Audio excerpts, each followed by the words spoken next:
Students, आज हम पढ़ेंगे एब्जॉर्प्शन बाय रूट्स के बारे में। सबसे पहले अगर हम इस टाइटल में बात करें रूट्स की, तो रूट्स जो हैं अगर हम इनकी बात करें तो ये मौजूद होती हैं प्लांट्स के अंदर। यहाँ पे इसीलिए हमने अपने सामने ये जो डायग्राम है इसमें प्लांट की डायग्राम रखी है। और अगर हम बात करें टाइटल की, तो इस टाइटल में लिखा है एब्जॉर्प्शन। एब्जॉर्प्शन जो वर्ड है इसे उर्दू में कहा जाता है जज़ब करना। अब रूट्स जो हैं क्या चीज़ एब्जॉर्ब करती हैं, क्या चीज़ जज़ब करती हैं, अगर हम उसकी बात करें तो रूट्स जो हैं वो वाटर को एब्जॉर्ब करती हैं। और वाटर को किस तरीके से एब्जॉर्ब करती हैं, यहाँ पे अगर हम ये समझ लें तो इसके लिए हम इस डायग्राम की तरफ आ जाते हैं। यहाँ पे आप देख सकते हैं कि ये पौधा जो है इसकी ये रूट यानी कि जड़ दिखाई गई है, और ये वाला जो इसका सर्कुलर पार्ट है, छोटा सा ये जो रूट का हिस्सा है, इसको यहाँ पे आप देख सकते हैं कि इसको मैग्नीफाई करके यानी कि बड़ा करके दिखाया गया है। अब यहाँ पे आप देख सकती हैं कि ये वाला जो हिस्सा है, ये जो ब्राउन कलर का है, ये रूट है।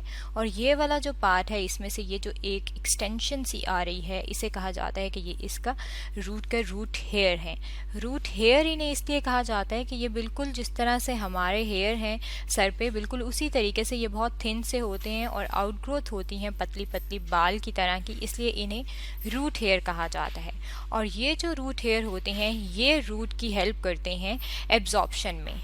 और क्या चीज़ एब्जॉर्ब करते हैं ये रूट हेयर जो हैं, ये वाटर एब्जॉर्ब करते हैं। यहाँ पे ये आप देख सकते हैं, ये ब्राउन कलर का यहाँ पे ये जो बनाए गए हैं सर्कल से, ये क्या हैं, ये बेसिकली यहाँ पे शो कर रहे हैं कि ये सॉइल पार्टिकल्स हैं। यहाँ पे हमने लेबलिंग भी की हुई है कि ये सॉइल पार्टिकल्स हैं।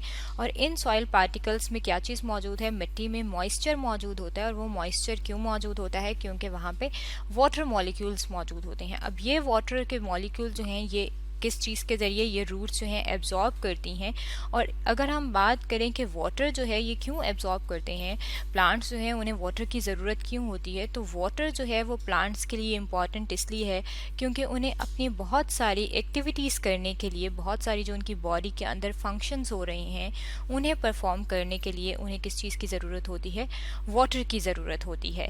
जैसा कि अगर हम बात करें किसी एक प्रोसेस की कि कौन सा प्रोसेस है, तो प्लांट्स जब अपनी खुराक तैयार करते हैं तो खुराक तैयार करने के प्रोसेस को कहा जाता है फोटोसिंथेसिस का प्रोसेस। और उसमें भी उन्हें क्या चीज़ चाहिए होती है, उसमें भी उन्हें वाटर चाहिए होता है।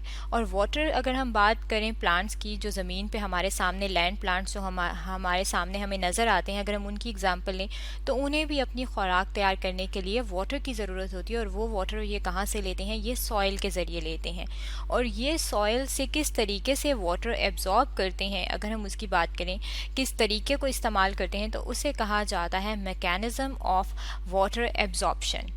और अगर हम मैकेनिज्म ऑफ वाटर एब्जॉर्प्शन की बात करें तो वाटर की एब्जॉर्प्शन के लिए, वाटर की मूवमेंट के लिए प्लांट में क्या चीज़ मौजूद होती है, प्लांट में जो टिश्यूज़ होते हैं उन्हें कहा जाता है जाइलम। इसलिए यहाँ पे हमने क्या चीज़ मेंशन की है, रूट जाइलम, क्योंकि रूट्स जो है वो एब्जॉर्ब करेंगे वाटर को। और जब वो वाटर को एब्जॉर्ब करेंगे तो जाइलम के ज़रिए जो है वो पानी जो है वो पौधे के बाकी हिस्सों तक पहुँचेगा।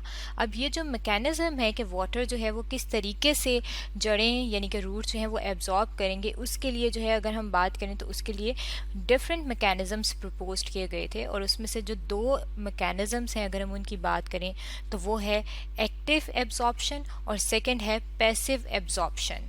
और इन दोनों की एब्जॉर्प्शन में क्या होता है, दोनों जो है वो क्या चीज़ करते हैं, दोनों मैकेनिज्म्स में वाटर जो है वो एब्जॉर्ब होता है।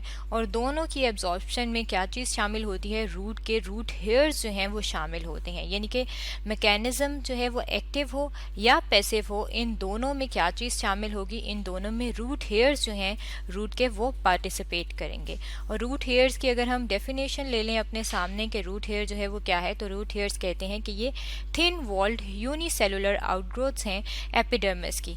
एपिडर्मिस जो है, अगर हम रूट के स्ट्रक्चर की बात करें तो सबसे जो बाहर वाला हिस्सा है, ये वाला जो है, इसे कहा जाता है कि ये क्या है, ये एपिडर्मिस है। और ये जो एपिडर्मिस है अगर हम इसकी बात करें तो यहाँ से आप देख सकते हैं कि ये इसी की ही एक्सटेंशंस हैं, इसी की आउटग्रोथ्स हैं। और ये यूनिसेलुलर होती हैं यानी कि एक सेल पे मुश्तमिल होती हैं।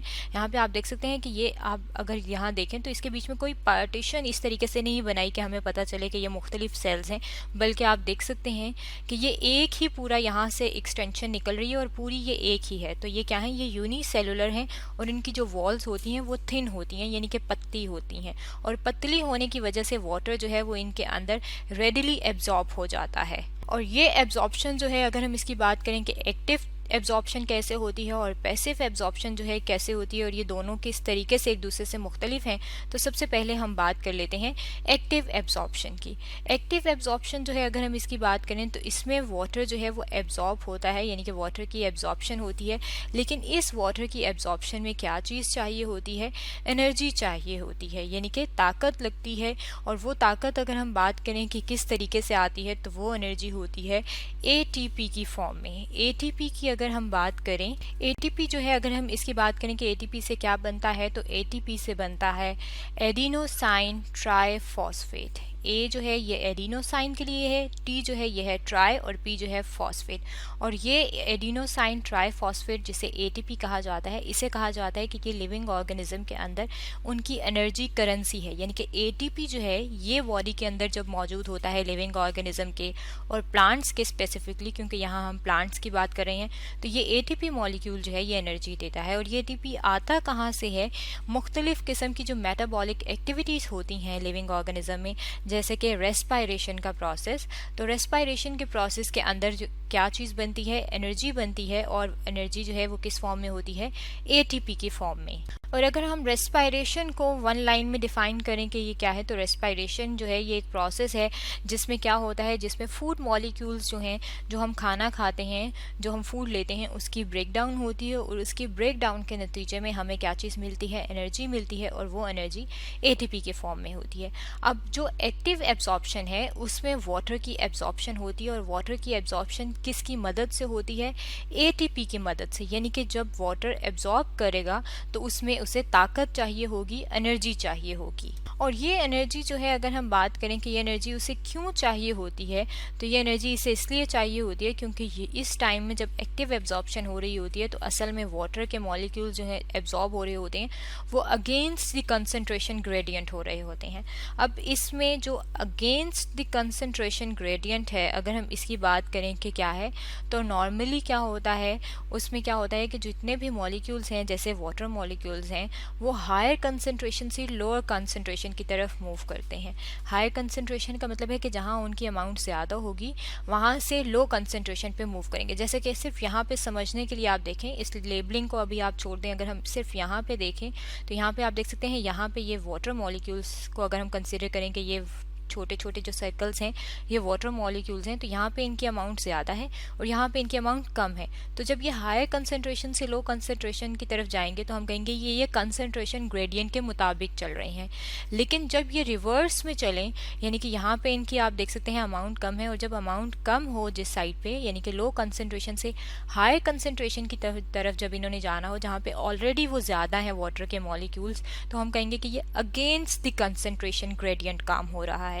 और जब अगेंस्ट द कंसंट्रेशन ग्रेडियंट जो है, जब वाटर मॉलिक्यूल्स एब्जॉर्ब होते हैं, तो हम उन्हें कहते हैं कि ये एक्टिव ट्रांसपोर्ट है। जैसे कि यहाँ पे आपको नज़र आ रहा है कि यहाँ पे वाटर मॉलिक्यूल्स 2 हैं और यहाँ पे काफ़ी सारे हैं। अब ये जो 2 हैं, ऑलरेडी यहाँ पे कंसंट्रेशन कम है, लेकिन फिर भी ये 2 मॉलिक्यूल्स जो हैं आप देख सकते हैं कि ये ज़्यादा वाली साइड पे जा रहे हैं।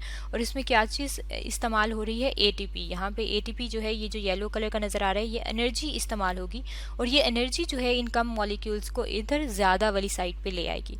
तो ये वाली जो ट्रांसपोर्ट है जिसमें इस तरीके से वाटर मॉलिक्यूल्स मूव करते हैं या एब्जॉर्ब होते हैं, उन्हें कहा जाता है एक्टिव एब्जॉर्प्शन।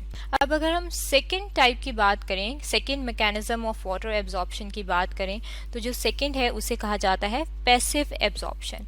और पैसिव एब्जॉर्प्शन जो है, अगर हम इसकी बात करें कि इसमें क्या होता है, तो इसमें मेटाबॉलिक एनर्जी जो है वो इस्तेमाल नहीं होती। मेटाबॉलिक एनर्जी कौन सी है? मेटाबॉलिक एनर्जी है एटीपी, यानी कि एडिनोसाइन ट्राइफॉस्फेट। यानी कि पैसिव एब्जॉर्प्शन में एनर्जी नहीं चाहिए होती, और जब एनर्जी नहीं चाहिए होती तो एनर्जी के बगैर ही वाटर मॉलिक्यूल्स जो हैं वो मूव करते हैं। जैसे कि ये वाला जो प्रोसेस है, ये पैसिव ट्रांसपोर्ट का प्रोसेस यहाँ पे दिखाया गया है।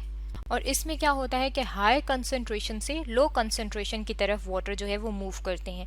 और ये वाला प्रोसेस अगर हम इसकी एग्जांपल लेना चाहें कि प्लांट्स में कब होता है, तो दिन के टाइम जो है, अगर हम प्लांट्स की बात करें तो सूरज की रोशनी बहुत ज़्यादा होती है, सनलाइट जो है ड्यूरिंग द डे टाइम ज़्यादा होता है। और जब सनलाइट ज़्यादा होता है तो पत्तों से जो है वो कंटिन्यूसली वाटर जो है वो वेपर्स की फॉर्म में इस्केप हो रहा होता है। यानी कि यहाँ पे अगर हम ड्राइंग कर लें, ये हमारे सामने एक लीफ है और इसमें से क्या होता है कि वाटर वेपर्स जो हैं वो इस्केप हो रहे होते हैं बाहर हवा में। और जब वाटर मॉलिक्यूल जो हैं वो इस्केप हो रहे होते हैं तो इसका मतलब है कि लीफ में, पत्ते में पानी की मिकदार जो है वो कम हो गई है। लेकिन रूट्स में जो है वो पानी, अगर हम इसका पूरा ड्रॉ कर लें तो ये हम कहते हैं कि ये जो प्लांट है ये यहाँ पे अटैच है और ये इसकी स्टेम है और नीचे ये इसकी रूट्स हैं।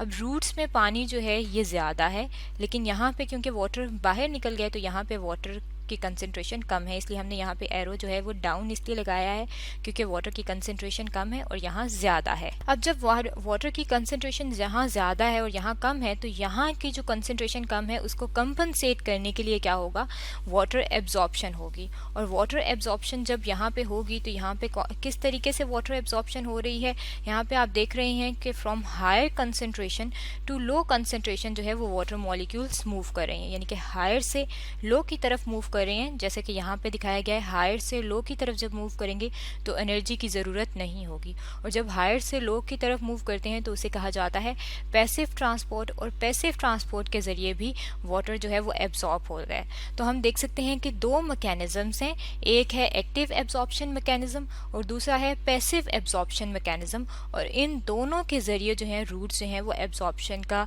जो प्रोसेस है, यानी कि वाटर एब्जॉर्ब करना जो है वो प्रोसेस जो है प्लांट्स के अंदर होता है। तो स्टूडेंट्स, आज हमने पढ़ा है एब्जॉर्प्शन बाय रूट्स के बारे में।